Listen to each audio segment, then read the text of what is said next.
A lot has changed with the Tampa Bay Lightning over the last couple of weeks. We will talk about all that, but first, let's play that music. You're Locked On Lightning, your daily podcast on the Tampa Bay Lightning. Part of the Locked On Podcast Network, your team every day.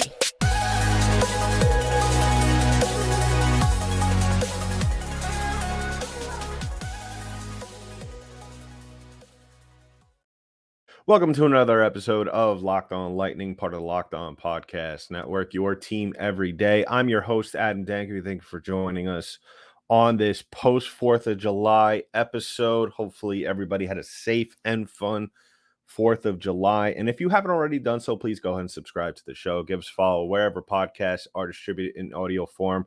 We are also available on our YouTube page. So go ahead and subscribe to that as well. On today's episode of Locked On Lightning, we're taking a look back at all the moves that were made by the Tampa Bay Lightning since the NHL draft and since free agency has opened up. So a lot to get to in today's episode. But let's really just take a step back, look at the draft, and kind of look at some of these names. So the Lightning didn't have a second-round draft pick. They didn't really have a pick, that many picks this year, because of all the picks that they've traded away in recent years, whether it was for Nick Paul in the previous year or in obviously in this year's draft with this year's move with Tanner Jeannot. And that was kind of worrisome, obviously. And then everything gone into with Alex Killorn. At the time, Ross Colton was still with the team as well. And I have to say, for Julien Brisebois to really go out there and be very aggressive, something that we haven't really seen in the past couple of off seasons. I mean, he's made some moves here. He's made some signings here. Brought in Pat Maroon a couple of years ago. Brought in Corey Perry.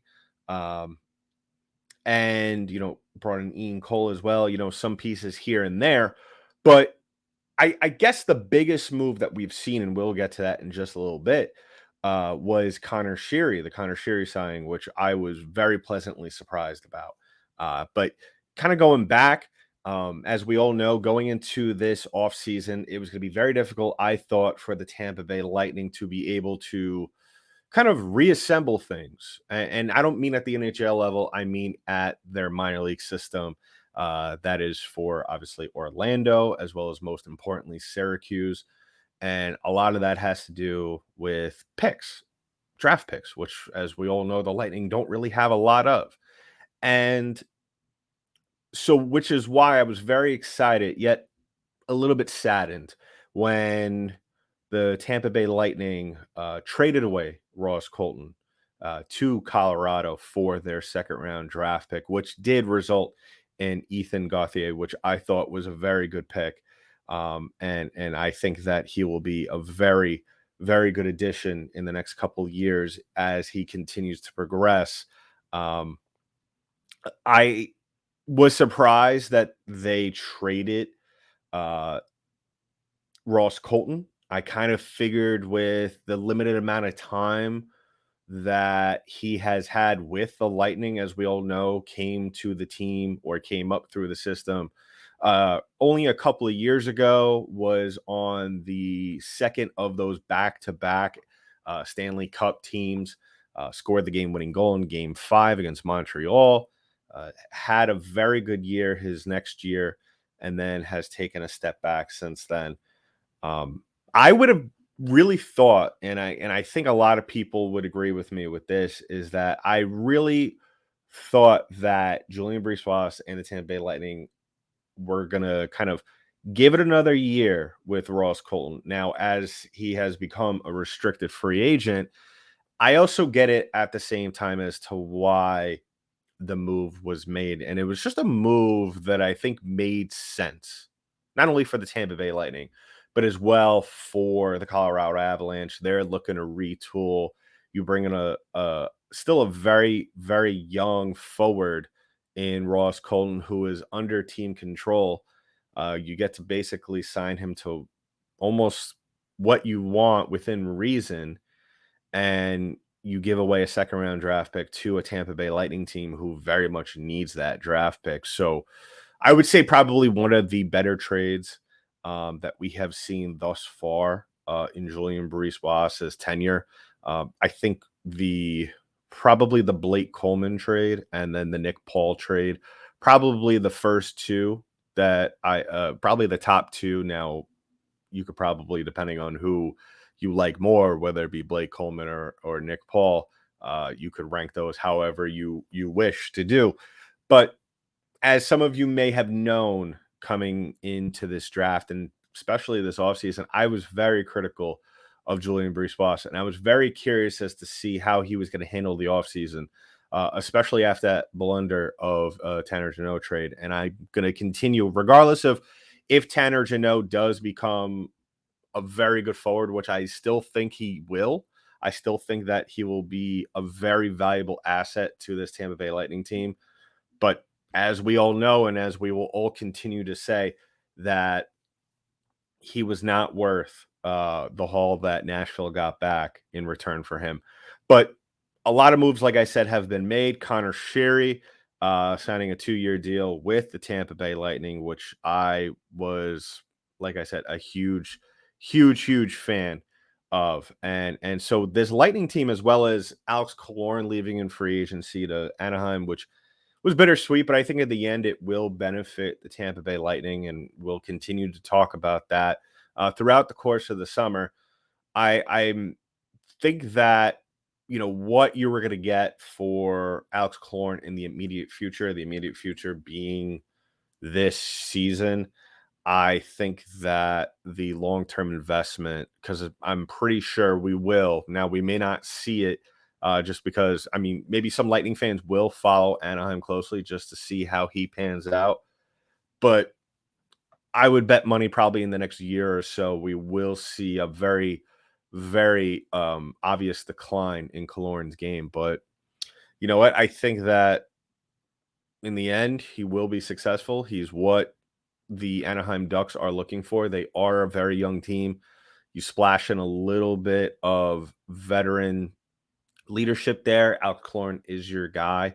I did say it that if he were to leave Tampa, it would be probably for maybe a team that would be sort of on the rise, or on a team that, will give him a little bit more money and has a chance to win. Now, Anaheim not exactly being a very good team.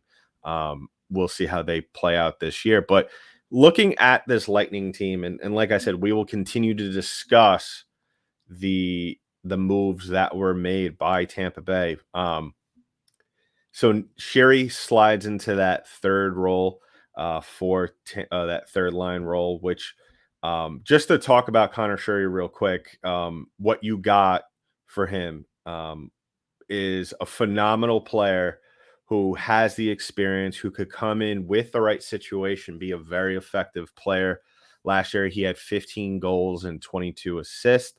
That comes out to 37 points. Now, on paper, that may not look like a lot, but I think, now this may just be me, but it seems like, though, as a lot of fans on Twitter kind of are in agreement that they love this signing. Connor Sheary, 2-time Stanley Cup champion with the Pittsburgh Penguins. He could come in here. I'm not going to say he's going to score 30 goals, be an 80-point guy. No, that's not what's going to happen. Actually, excuse me, he's going to be on the second line. But with Cirelli and Hagel, which, as we all know, Hagel should be on the first line and Stamkos on the second. I think Connor Sheary is going to be one of those guys that I think, with now that you don't have Corey Perry, now that you don't have Pat Maroon, now that you don't have Alex Killorn, he's going to be that guy that is still, to a certain degree, young. Depends on how you feel about him. He's going to come in here. He's going to be able, like I said, provide that veteran leadership, be able to score in big moments, and be able to do a little bit of everything, I feel. He's going to be able to play physical. He's going to be able to really just help guys around him. And I think with him and Cirelli on that second line, and obviously the interchangeable, maybe maybe we'll see Esseman on the second line. Probably not. But yeah, that question mark on the other wing side of Hagel and Stamkos. I think those two guys will be the anchor on the second line and will make a very, very good pairing. And we'll see that as the season progresses and as the Tampa Bay Lightning get into those games where, the more experienced, gritty team pulls out the W in those games. So let me know in the comments below what you think about, there's still a lot of moves that we need to address, a lot of players leaving, like I said, that I've already named. We'll talk about more about that as the episode goes on. So make sure to keep watching and tune in as well. But first, we're going to take a quick break and talk about today's sponsor, and that is our friends over at FanDuel Sportsbook. Now, take your first swing at betting on the MLB on FanDuel and get 10 times your first bet amount in bonus bets up to $200. That's right, just $20 and you'll land $200 in bonus bets, win or lose. That's $200. You could spend betting everything from the money line to the over-under, who you think is going to hit the first home run in the game. And the best part about it is that it's all on an app. It's safe, secure, and super easy to use. Plus, when you win, you get paid instantly. There's no better place to bet on MLB right now than FanDuel, America's #1 sportsbook. So sign up today and visit FanDuel.com/lockedon to get $200 in bonus bets. That's FanDuel.com/lockedon. FanDuel, the official partner of Major League Baseball. So as always, I want to thank everybody for making us your first listen of the day. And if you haven't already done so, please go ahead and subscribe to the podcast. We are available wherever podcasts are distributed, as well as we are on YouTube. So subscribe to our channel.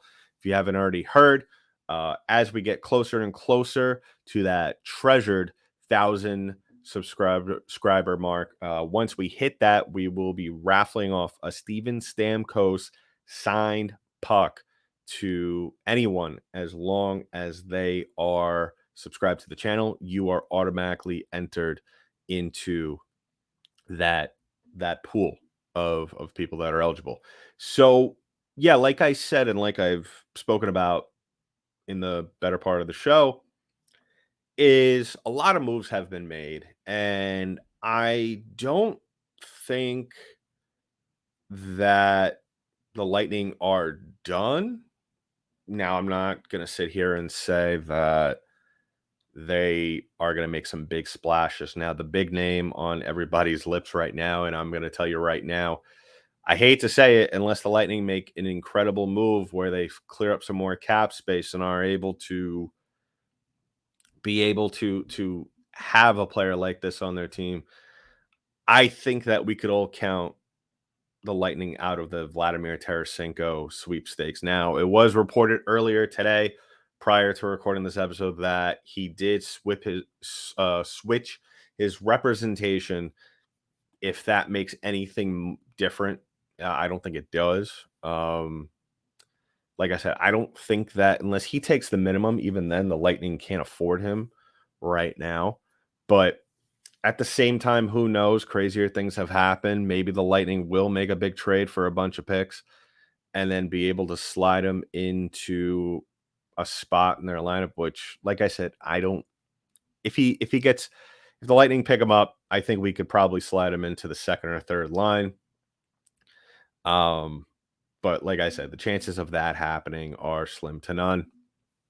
But so we'll just have to look at what the Lightning already have on their team. Like I said, Connor Sheary, the newest signing to the Tampa Bay Lightning, will slide into that second line mark. Now, whether or not that's going to be permanent, we will have to wait and see.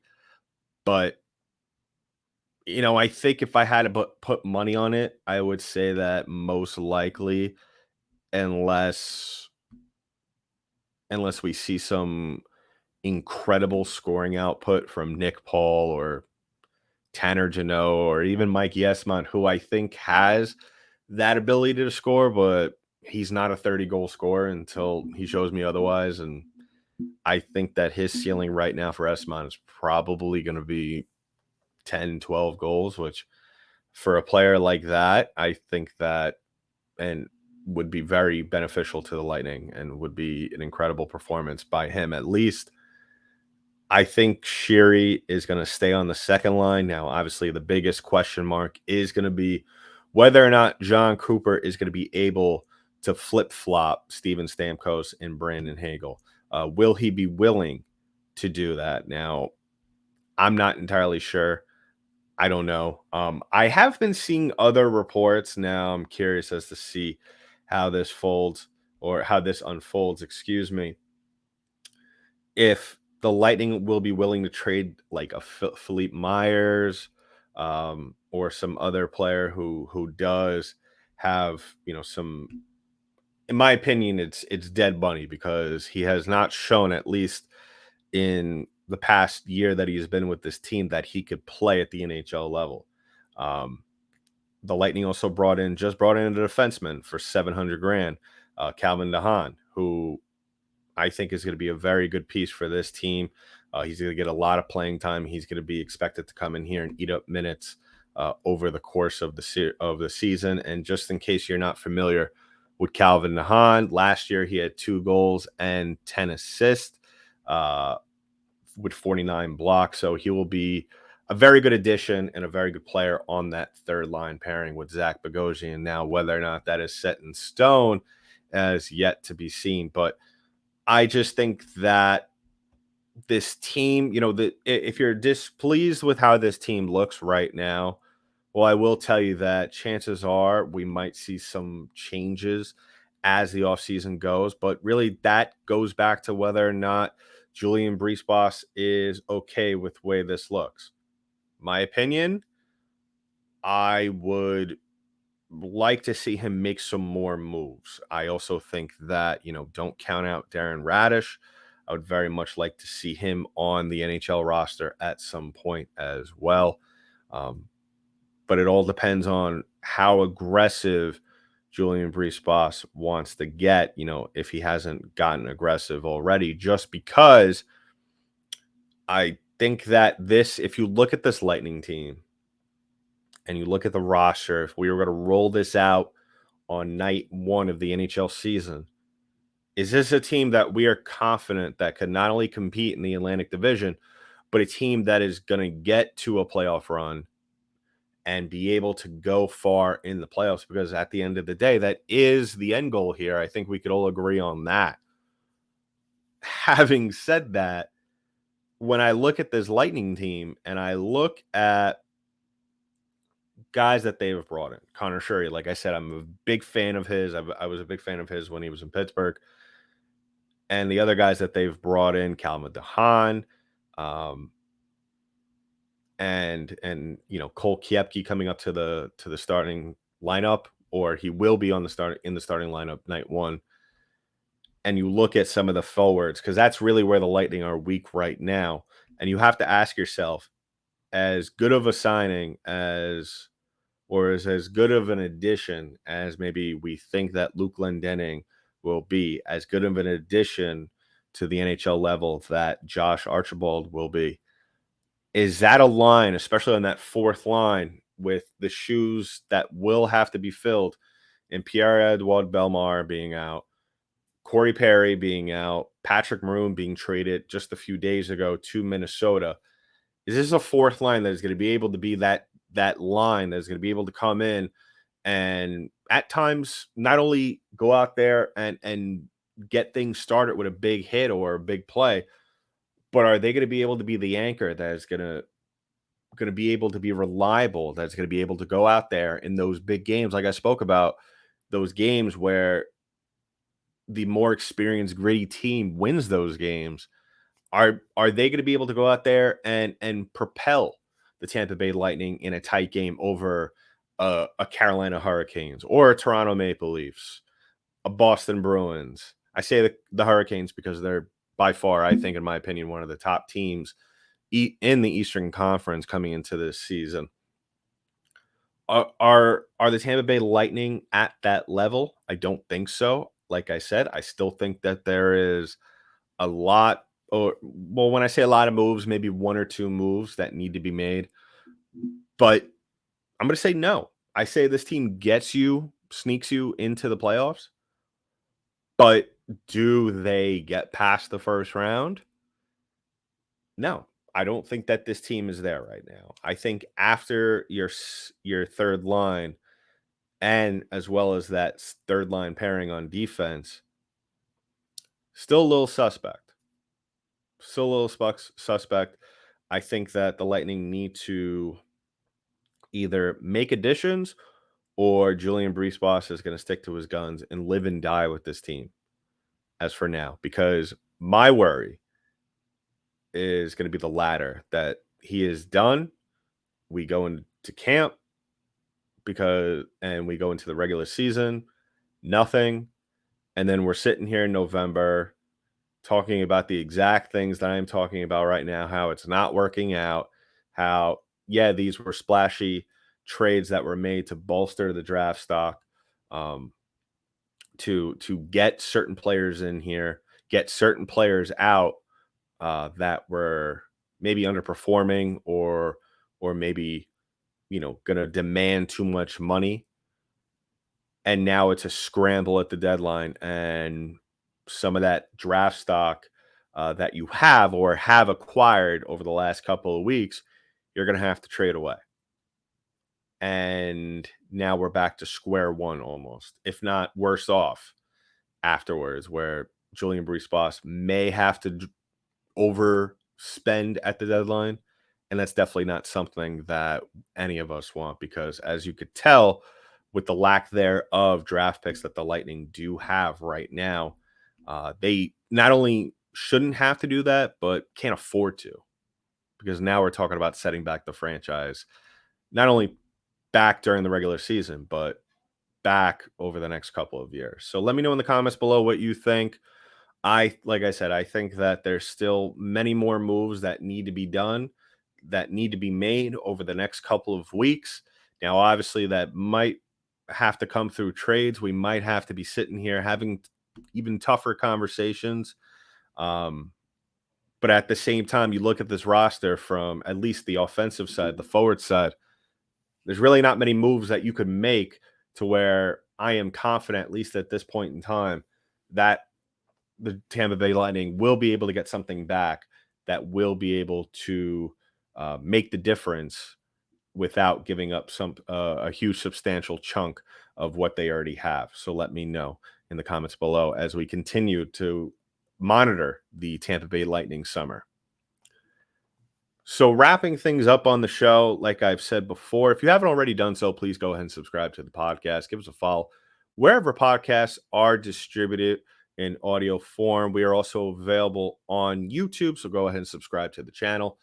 And yeah, this is it's an exciting time for the Tampa Bay Lightning, because like I've said, I think this is definitely the most active we have seen Julian Brees over the last couple of summers. And, obviously a lot of it had to do with not wanting to part ways with certain players. The main player in mind right now was Alex Killorn. He walked away for nothing, which at the end of the day could come back and bite the Lightning in the butt. I was very adamant, I think, at that point in time, a couple of weeks ago, where I wished that they would have at least traded his rights away. Obviously, that didn't happen, and now he walks away scot-free to Anaheim, and the Lightning are left to fill in the pieces here. They're still very tight against the cap. I would very much like them to at least get within, and maybe this is asking a lot, and this has to do with other factors, with trades. With signings they have made over the last couple of years. But I would very much like to see the Lightning on opening night at least be $2 million underneath the cap. Now, you're probably saying to yourself, how is that even going to be remotely possible? Didn't you just get done saying that what we have here is probably going to be the team for the most part on opening night? Yes. Would I not be surprised, though, if in the next couple of weeks or in the next month, Julian Brees makes a deal that substantially cuts the Lightning's salary cap? Yeah, absolutely. But I look at this team, you have dead cap right there with 200 grand retained from the Patrick Maroon deal. The flip side of that obviously is that you got their seventh round draft pick, which is good. So next year the Lightning do have a third, a fifth, a sixth, and then 3 in the seventh. I think that's a good ground floor to build upon. I think that maybe if we get to the trade deadline and the Lightning are, hate to say it, maybe not the playoffs are not in the equation for them. Maybe you trade. I don't even know who you trade away at that point for a couple of draft picks, because the Lightning still, just because even if the Lightning do get to the playoffs this year, they still should be building on their draft stock over the next couple of years, which is definitely something that they need to do desperately, because they do have some players in the minors that they can do without. And I'm talking about Philippe Myers, Alex Barré-Boulet. Those two names are the names that come to mind. And I really think that, I look at it this way. If you're not going to play these guys who have played at the NHL level, even if they aren't worth top picks, if you want to get if you want try and get a couple of seventh round draft picks out of those guys, which quite honestly, I don't think they're worth any draft picks. If you could try and do that, then go ahead. But the Lightning need to start not only refocusing on getting back to the Stanley Cup final, which obviously is the end goal for all of us.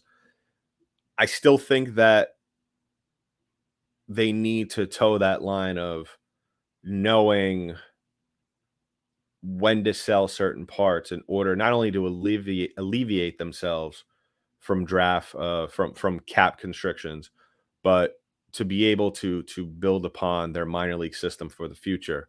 And this is a point that I think is going to be made over the course of the season, and definitely a point I think is going to be made next offseason, because depending on how the season ends for the Tampa Bay Lightning, right at the moment their cup odds are plus 1,400, which is not very good compared to other teams. I would say maybe middle of the road team. Next offseason, keep this in mind. I hate to say it, but next offseason, Steven Stamkos becomes an unrestricted free agent. And yes, that money coming off the books will be very beneficial to this team. I'm very curious over the course of the season how the Lightning will handle that situation. Will they be willing to do away with their captain especially if his performance isn't up to par with what they need, and risk him walking away for free? Because I think that's the worst thing you could do as an NHL team that is in the predicament that the Lightning are in. I think if a player is going to be unrestricted, and if you know very well that he is not going to come back, or you're not going to be able to afford what he is asking, because I guarantee you, if they haven't already, the Lightning and Stamkos's representatives have been in communication and have been talking about next offseason. What is that going to look like for the Tampa Bay Lightning? What is that dollar figure going to amount to? So maybe a rock that needs to be overturned there, maybe a card to be played there with Steven Stamkos. So I would say, something that is, I think, as we get closer to the end of the season, and especially if the Lightning aren't playing well and he's having a decent season, that might be an avenue that the Lightning will explore down the road if necessary. So in the meantime, please go ahead, subscribe to the podcast. As always, give us a follow, and we'll be back tomorrow to talk more about the Lightning offseason. What more can we expect out of this team? So in the meantime, that's been it for this episode of Locked On Lightning, part of the Locked On Podcast Network. I'm your host, Adam Danker. I'll talk to you in the next one.